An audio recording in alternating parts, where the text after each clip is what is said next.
Alex, I spent 3 hours yesterday trying to find a specific 5/8 Forstner bit that I swore I put back in its wooden cradle.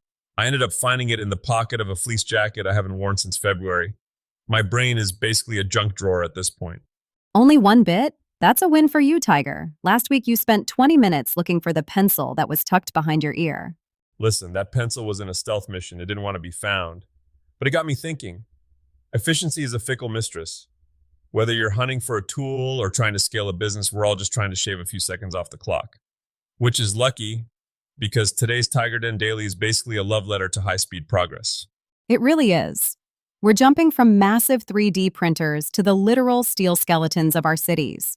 It's August 13th, 2026, and apparently, the future involves a lot less waiting around for things to dry or settle. Let's start with the plastic fantastic side of the shop. Keedy just pulled the curtain back on the plus five.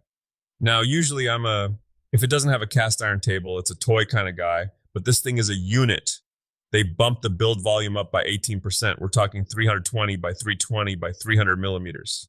For the folks at home who don't speak metric machine, that's big enough to print a decent-sized helmet or a specialized shop jig in one go.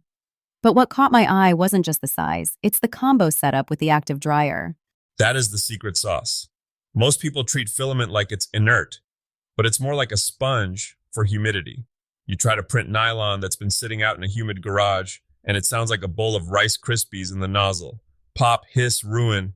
This Keedy box keeps it at 65 degrees Celsius. It's like a sauna for your plastic. And at €8.99, it's positioning itself right against the heavy hitters.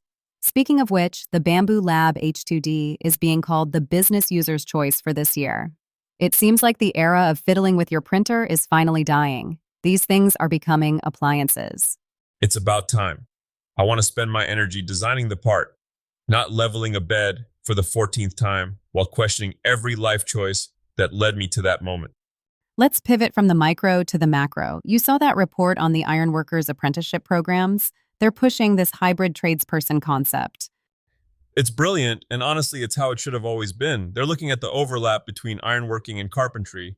Back in the day, you had your lane and you stayed in it. The steel guys did the skeleton, the wood guys did the guts. But now, with modern commercial builds, those lines are blurring into one big, messy thumbprint. You always say that knowing the why behind the guy standing next to you makes you more valuable. It's the difference between a job and a career. If you're an apprentice, don't just stare at your own blueprints. Look at what the guy before you did and what the guy after you needs. If you understand how that steel beam is going to receive the timber framing later, you won't bolt it in a way that makes the carpenter want to throw his hammer at your head. So, basically, learn to be a better neighbor so you don't get a hammer to the back of the skull. Got it. Exactly. It's about building a mental map of the whole structure. A hybrid worker who can speak both languages is the person who ends up running the site while everyone else is scratching their heads. Okay, let's talk about the maker mogul side of things. We're in 2026, and if you're still hand typing every single Instagram caption for your birdhouse business, Tiger has some bad news for you. Look, I love the smell of cedar, but I despise the smell of an algorithm. It's a necessary evil if you want to sell your work. The toolkit we're looking at now, ChatGPT or Claude for the hooks, Canva for the visuals, and CapCut for the edits, it's not cheating. It's just giving yourself a fighting chance. You were skeptical about the AI-assisted engagement tools, though. Creator Flow and those DM automations. You thought they felt a bit robotic? I did, but then I realized if I have 50 people asking what's the shipping cost to Ohio, I can either spend my Saturday afternoon answering emails or I can be at the lathe turning a bowl. I'll take the lathe every single time. Use the tools to handle the repetitive stuff so your actual human brain can stay focused on the craft. And the data shows Instagram is basically a giant shopping mall now. If you aren't using something like Buffer to see when your audience is actually awake, you're just shouting into a canyon and hoping for an echo. Speaking of the craft, did you see that basket weave cutting board guide from Maker Channel? It looked incredible, but it also looked like a total nightmare to align. 1 millimeter off and the whole pattern looks like a glitch in the matrix. You're not wrong.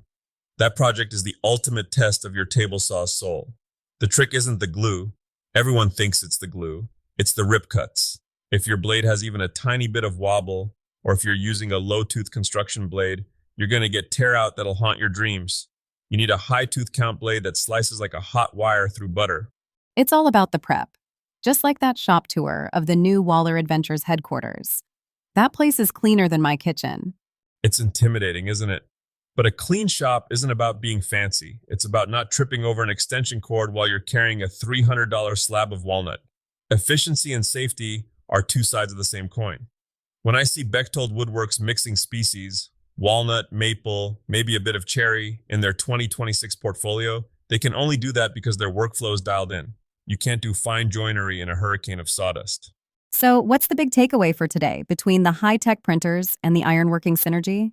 I think it's that the walls are coming down. The wall between hobbyist and pro is disappearing because of tools like the Kitty Plus 5.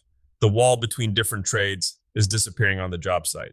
And the wall between maker and business owners being knocked over by AI. It's a lot to keep up with. It is. But here's the thing. Don't try to build the whole house in a day. Just pick one thing.